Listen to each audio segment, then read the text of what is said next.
Hey guys, welcome to Relatable. Happy Wednesday. Hope everyone has had a great week so far. Monday, we did a crash course on critical race theory, and a bunch of you reached out to me telling me that that was helpful. We've also talked about it on Instagram over the past couple of days.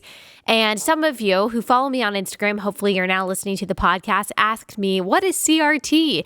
And so if you're curious about that at all, just go to Monday's episode and it gives you a very basic breakdown of what critical race theory is and how it is affecting us as a country, how it's infiltrating academia, social media, the mainstream media, and even church.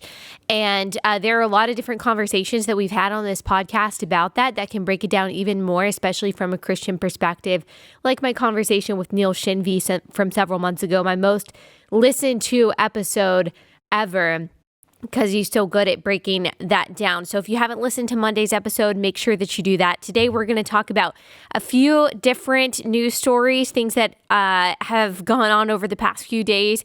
It's as chaotic as ever. If you guys thought that the news was going to kind of calm down, that we were going to go back to this place of normalcy, as if we have been in a place of normalcy for the past, 10 years in this country, 15 years in this country, we haven't. And things are just, chaos is going forward apace. And so we're going to talk about some of the latest news stories today. And then on Friday, a lot of you guys have been asking me, I always post about the corruption of the public education system and teachers unions. And a lot of you have heard me talk about that before, but I am going to interview Rebecca Friedrichs, who is a longtime public school teacher who took a case to the Supreme Court in opposition to the teachers unions. And so I'm going to talk to her on Friday. And then on Monday, we are going to get to a subject that you guys have been asking me, begging me to address, and that is the Great Reset.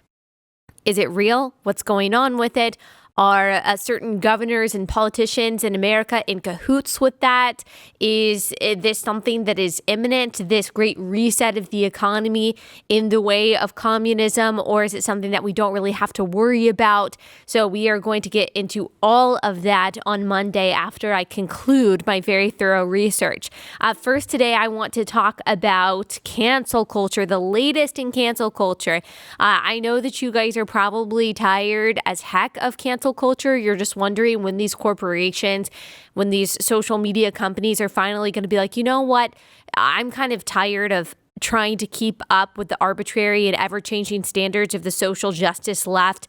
And so, I'm just going to treat everyone fairly and equally and equitably. I'm not going to censor certain viewpoints just because we don't align with them politically. And wow, this social media mob that is coming after us doesn't really have a whole lot of power. And so maybe we aren't going to kowtow to every random Joe Schmo on Twitter who tells us that we have to do something. But no, corporations apparently haven't learned that lesson, and they're very scared of certain segments of the society. Hollywood also hasn't learned that lesson, as we will see in just a moment. But the first example of this is of a book that someone that I've had on this podcast, Abigail Schreier, wrote, and it's called Irreversible Damage, and it is talking about the transgender craze that is affecting our daughters. She argues in the book, based on research that she did and also research of other scholars, that transgenderism, the reason why it has increased so rapidly, especially among young women, is not because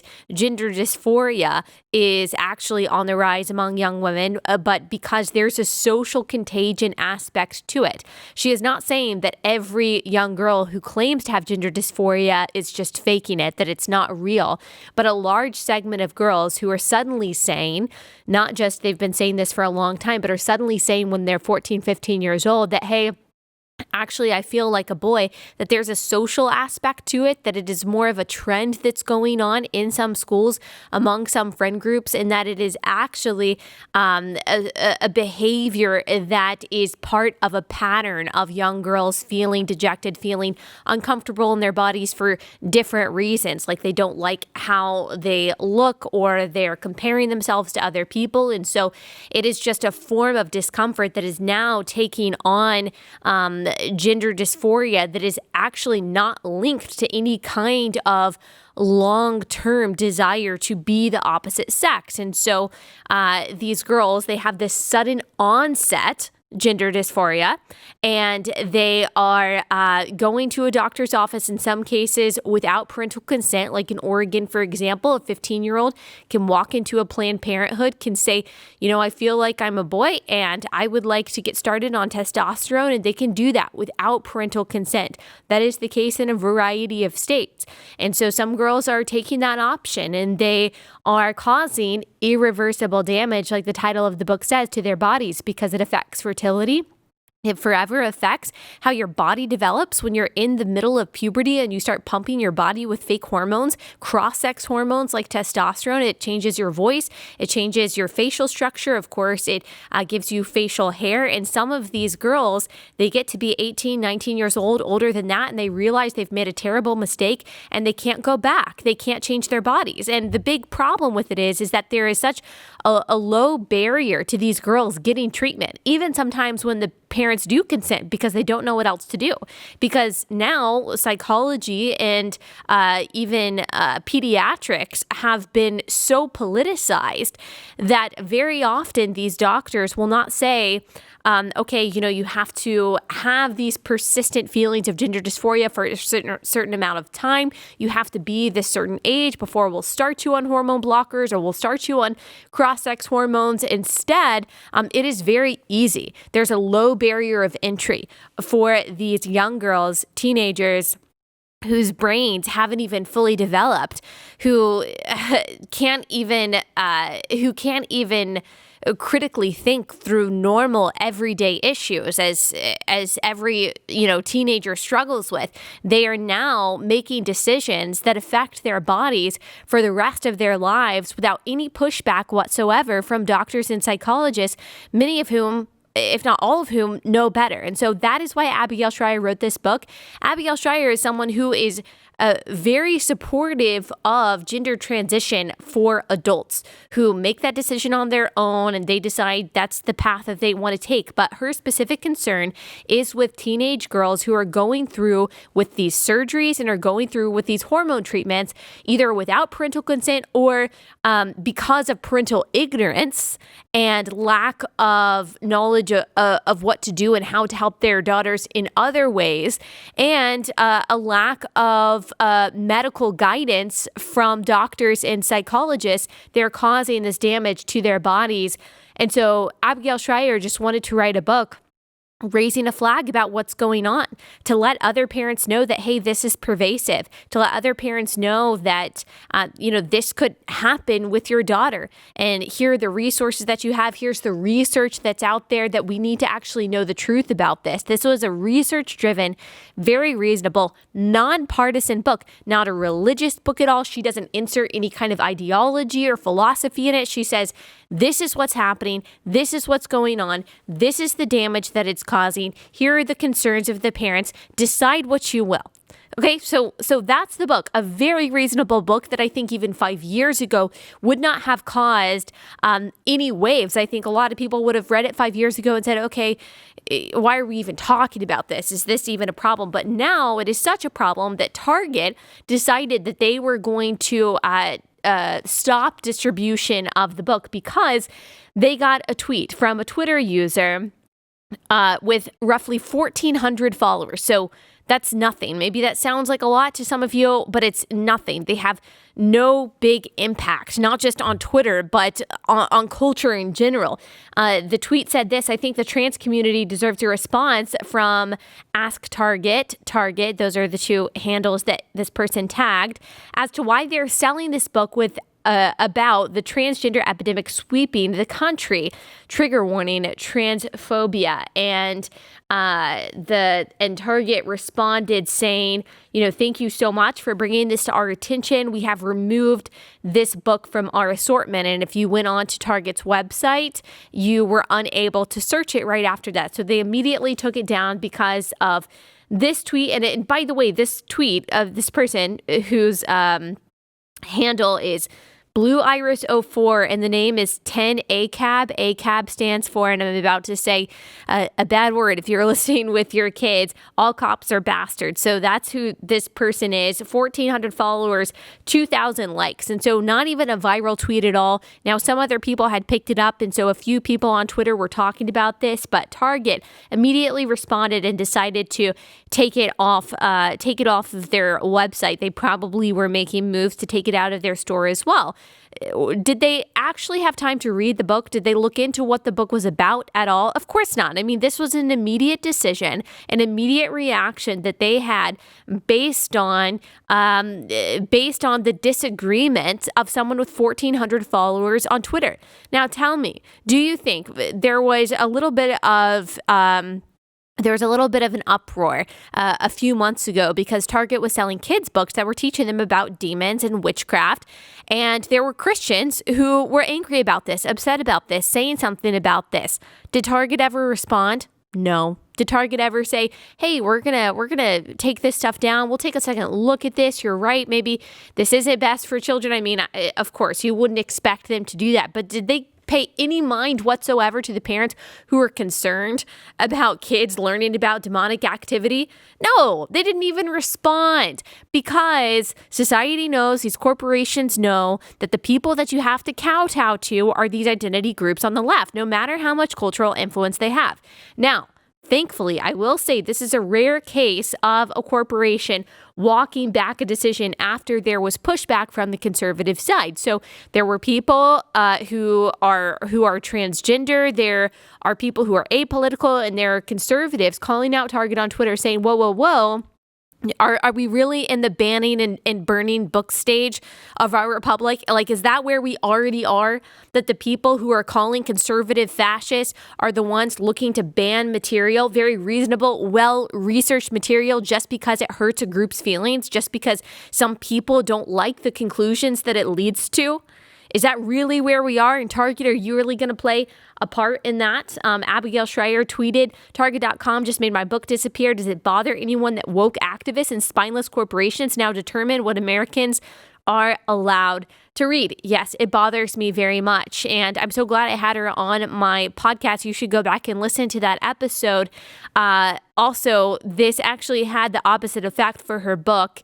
It shot up in the Amazon charts because people said, oh, wow, if this book is this contentious and it's causing this much controversy, then it is probably worth reading. And so a lot of people bought her book, and I'm so thankful for that God actually used this cancellation situation to make more people aware of her book and buy her book. There were politicians, there were activists, there were influencers all calling Target out. And Target then responded yesterday, we removed a book from Target.com based on feedback we received. We want to offer a broad assortment for our guests and are adding this back to Target.com. We apologize for any confusion. Now, good for Target. You know, I'm glad that they reversed this decision. Of course, it was very silly and hasty of them to make this decision in the first place. Again, based on the complaint of someone who doesn't have any kind of like influence or authority or any like that. This is just a random person on Twitter. I mean, obviously Target doesn't respond to every random complaint about something that they sell. I'm glad that they reversed the decision. However, there wasn't any confusion. They said, we apologize for any confusion. There wasn't any confusion. We weren't confused. We saw exactly what happened. We saw the decision that you made and why you made that decision. Because corporate America kowtows to the social justice mob. They kowtow to these identity groups in a way that they would never kowtow. Typically, they wouldn't kowtow to the other side. Here's the difference between the leftist cancel culture and then what conservatives try to pressure corporations to do. And so you saw the left-wing cancelers try to get a book banned. What conservatives tried to do with their influence is not to ban a leftist book that we don't agree with, but rather to push Target back to a place of neutrality. And so that's what conservatives really want. Whereas leftist activists, not all leftists, of course, they use their influence to try to get corporations to make statements that align with their ideology, to sell products that align with their ideology, and to give money to groups that align with their ideology. Conservatives, at least nowadays, we don't use our influence to do that. We are trying to bring corporations back to a place of political neutrality, to where they are willing to sell a broad assortment of books, whether they are communist books or whether they are conservative capitalist books, whether they are books that are pro-transgender, whether there are books that present research that is anti-transgender. I mean, I believe that people should have the choice, that they should have the choice to read what they want to read, that people should have the choice to choose the things that they want to buy. I don't believe in forcing corporations to sell something that they don't want to sell. Of course, it is their business and it is their decision, but conservatives don't want corporations making political statements that are necessarily in favor of the conservative side. We would rather them get out of the political sphere altogether. Because when you have corporate America that is using social justice as a bludgeon for half the country and to censor one side of the country's views, then it really doesn't matter what the Constitution says about your freedom of expression and your freedom to write what you want to write and read what you want to read. If people who control our flow of information and control where we can actually purchase the books that we read are saying, no, I'm going to censor one viewpoint, well, then we're not really free to read those things. We're not really free to learn and to know and to gather the information that we want to gather. The same thing is true of big tech, of course. Okay, I want to tell you guys about Hydrant. Hydrant creates these flavored electrolyte packets that you mix directly into your water to keep you super hydrated throughout the day. If you've ever dealt with dehydration, you know what it can bring. It can bring massive headaches. You can get tired throughout the day. There are all kinds of symptoms that you might not realize are attributed to you just not drinking enough water and not being hydrated that actually are. And that is why Hydrant exists, to make sure that you are staying hydrated throughout the day and that you don't have to deal with that afternoon slump or those chronic headaches that are actually caused from you not getting the hydration that you need. So each rapid hydration mix has the 4 essential electrolytes your body needs: sodium, potassium, magnesium, and zinc. They help you hydrate quickly and stay hydrated all day. Hydrant is backed by research. The formula was developed by Oxford scientists to provide perfectly balanced, efficient hydration. There are no synthetic colors or artificial sweeteners. The formula is vegan, and you can choose between 3 different flavor packets or try a variety pack. Hydrant starts at just $1 a packet for a 30-day supply. You can save even more with a monthly subscription. For 25% off your first order, go to drinkhydrant.com/Allie. That's drinkhydrant.com/Allie for 25% off your first order. That is drinkhydrant.com/Allie.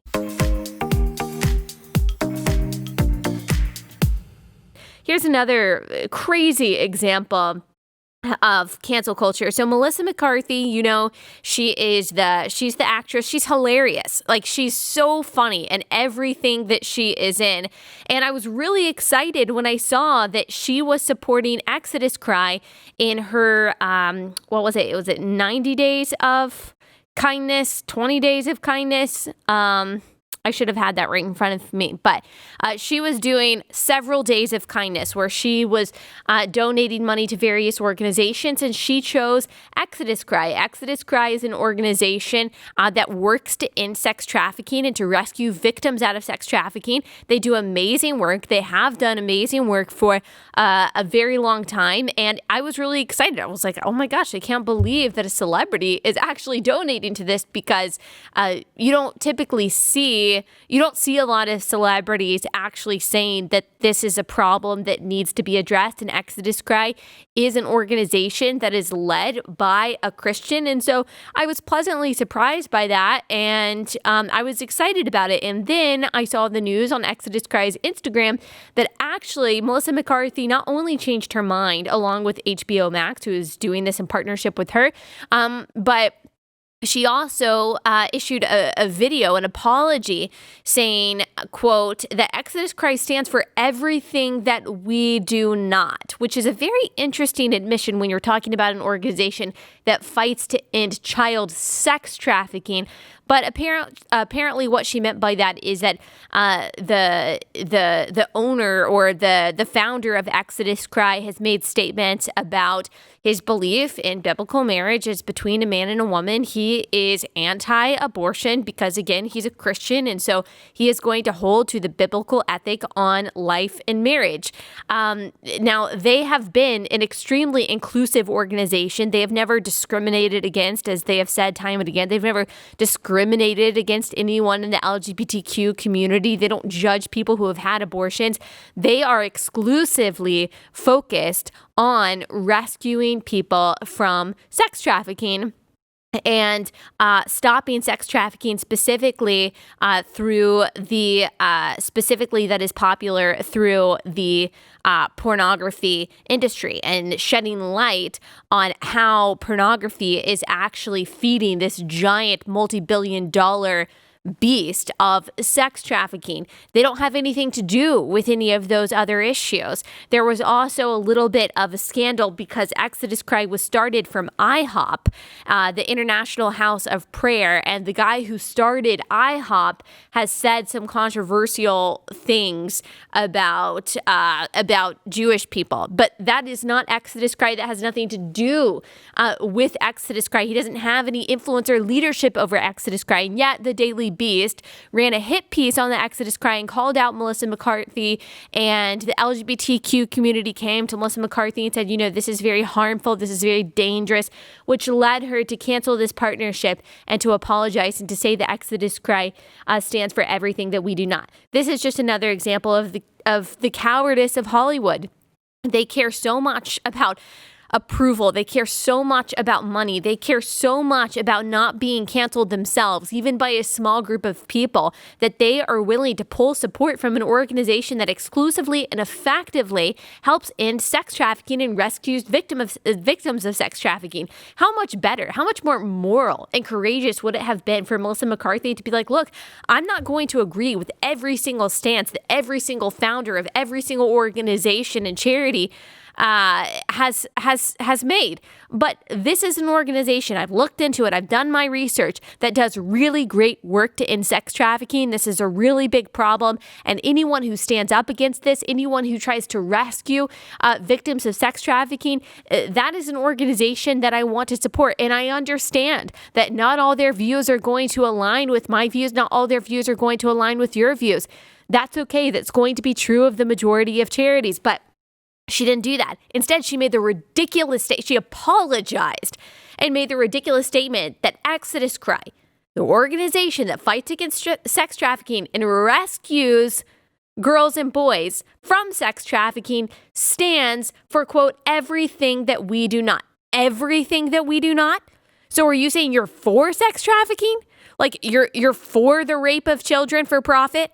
That's such a ridiculous, stupid, thoughtless statement. The fact that there were people applauding her for this great apology, that she showed so much honesty and morality and integrity. Are you kidding me? This was the most cowardly thing that I've ever seen. How small of a person do you have to be to do something like this? I mean, it's so embarrassing for you, honestly. I mean, this just makes me so mad. This makes me so mad that there is a group of people that everyone is so afraid to offend. Everyone is so afraid that that group of people, that those activists, left-wing activists, are going to ruin their lives and to ruin their careers, that they are willing to lay everything down on the altar of progressivism. That includes children that are in sex trafficking. That includes any good cause, as long as it means that they won't be canceled by people, as long as it means that they don't offend this small minority of people, as long as it means that they can stay in the good graces of the progressive left, they are willing to lay down anything on that altar. It's really amazing how self-serving Hollywood is. And they love to parade around like they are moral betters. Like, they are the people who can teach us virtue, who can teach us about generosity and integrity. Please, for the love of all that is good, do not take your moral cues from people like Melissa McCarthy. Do not take your moral cues from Hollywood. These people are so vapid. They're so empty. They're so self-contradictory constantly. And yet they feel like because they pretend to be other people for a living, they somehow have a platform and have a place to tell us how to live our lives and to tell us what is politically correct, what is morally correct. Please, if you idolize anyone in Hollywood, if you idolize anyone, but especially anyone in Hollywood, if you are getting any of your moral cues from them, your political cues from them, your worldview cues from them, stop. Stop it right now.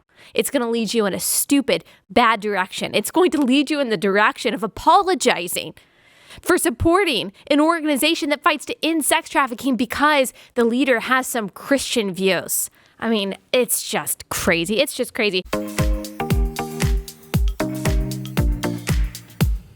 Okay, guys, I got to tell you about Simply Safe Home Security. And this is a really good time to talk about this because this would be a wonderful Christmas present to yourself, maybe an early Christmas present, because the holiday season is where we see an uptick in robberies. We see people trying to come in and they're stealing your gifts that are in your house, or they're trying to steal the packages that are on your porch. And so this is a really good time to make sure that your home is secure, and Simply Safe is the easiest and most effective way to do that. I say that from experience.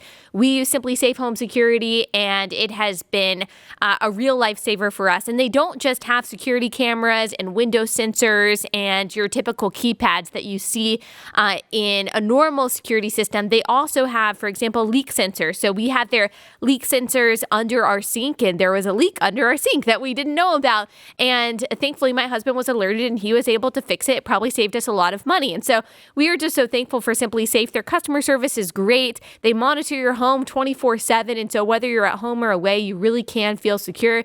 The best thing about it starts at $15 a month. And so if you just get the basic security system, $15 a month, super affordable. And you don't have to haggle with a salesperson. You don't even have to have a technician come out and set it up for you.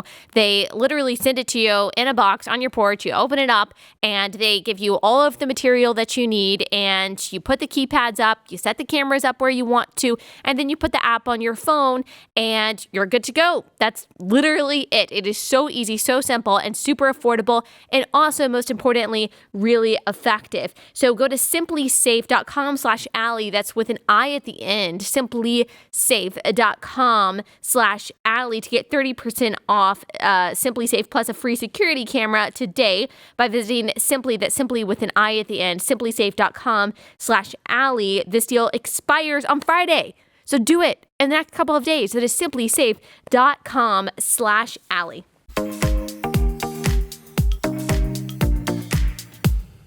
Okay, so I wanted to make sure that we get into what happened in DC, and that's gonna be the end of this episode. But I wanted to make sure that you guys saw the craziness and the violence that went on over the weekend after the Million MAGA March, I think it was called, where there were Trump supporters marching and protesting, I guess you could say, against fraud in the election or potential fraud in the election, and marching in support of President Trump in D.C. After that was over and people were leaving, going back to their hotels, etc., violence broke out between some marchers for President Trump and Antifa and BLM. And so I'm going to play you a couple of those clips now.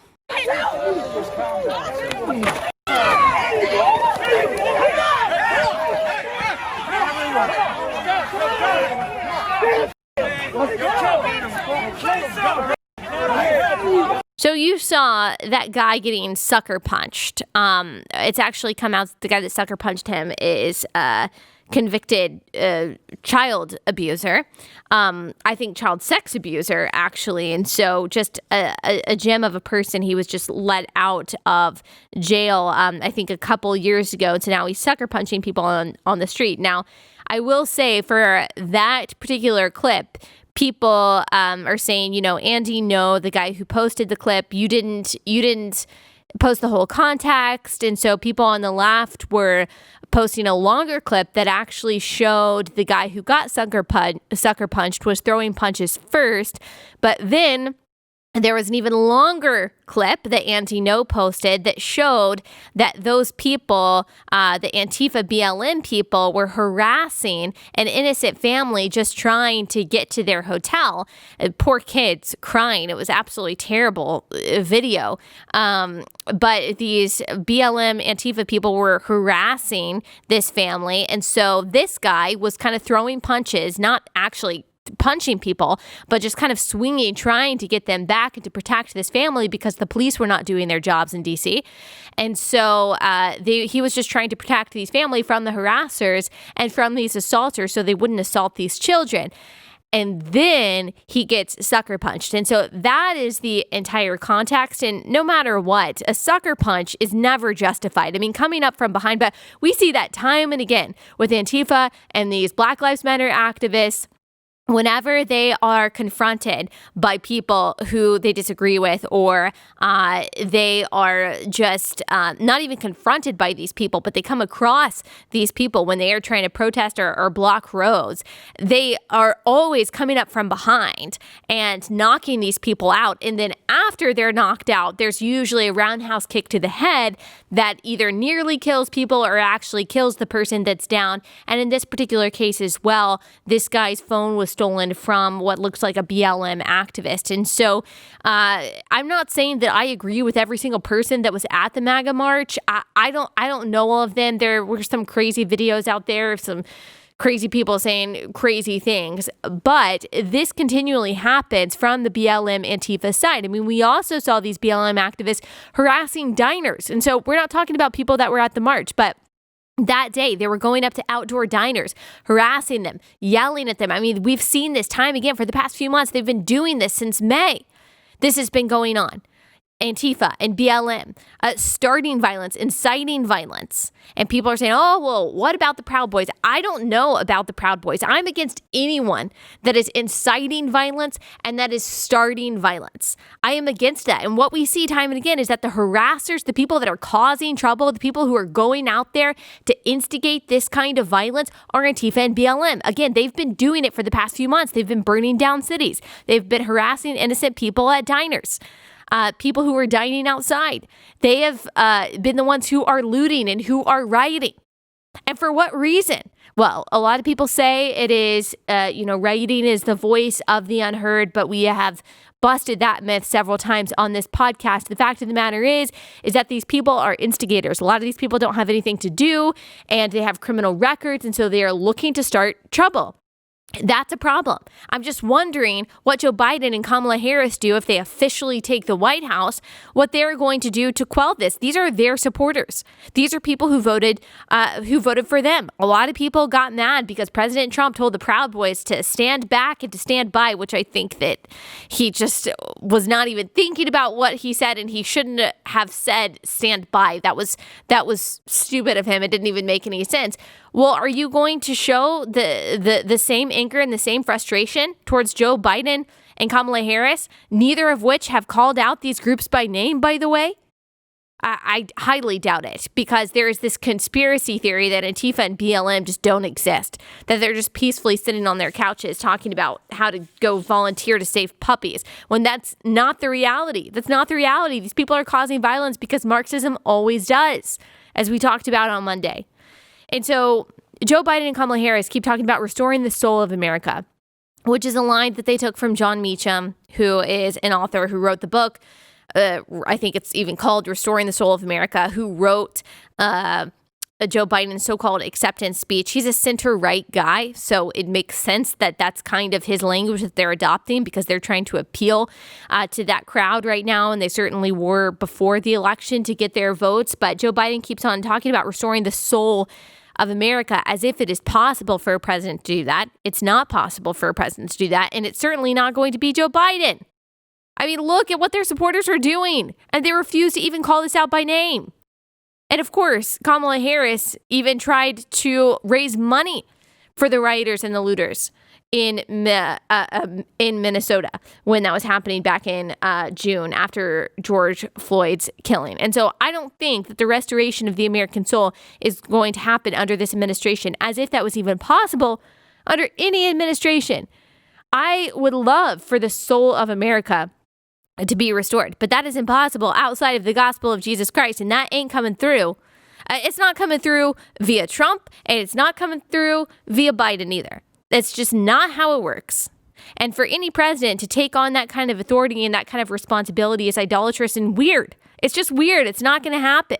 And so if we want the restoration of the American soul, then we better get busy sharing the gospel, because that's the only way that it's going to happen. That's the only way that I see any way forward for America, any reconciliation, any coming together. Because like I said, we have such fundamental disagreements about not just how to build society and politics and policies, but we have fundamental disagreements on what truth is, what male and female is, when life begins. I mean, very, very basic disagreements that I don't see us changing on at all or coming together on unless there is a renewal and regeneration of people's soul through Jesus Christ. That's the only way that I see us moving forward, because the right says, okay, we're fine with a divorce, like irreconcilable differences, like we just don't want to do this anymore. Let's create our own country. The left can create their own country. It's interesting that only the right is saying that. And the reason that only the right is saying that is because leftism wants power. I mean, they want domination. They want submission. They don't want just a divorce with irreconcilable differences. That's why you never hear them say that. They don't even want the existence of conservatives and people who disagree with them and people who have disparate values. I'm talking about the far left activists. They're not interested in a pluralistic society. And so you never hear them talking about a divorce the way that you hear some people on the right talking about a divorce, because it's about power, whereas we would just have peace, even if that means a kind and polite divorce of the country. But the only way that I see unity happening, which I really do want, and I really do want progress in this country and for us to come together despite our differences, is for us to just agree on the basics and the fundamentals in this country. And I think the only way that happens is a total renewal of the mind. I think Jesus Christ is the only thing that could bring us together in any way so that we could at least agree on the fundamentals, even if we disagree on politics and other things. It just seems like a long shot right now, but we pray for it. And hey, if Joe Biden is the official president, we pray that he is as successful as possible, as unifying as possible, and that this country does thrive under his leadership. That is what I want. That is truly what I want, no matter who is president. And so that is what I'm praying for and hoping for. Okay, that's all we have time for today. I will be back here on Friday with Rebecca Friedrich.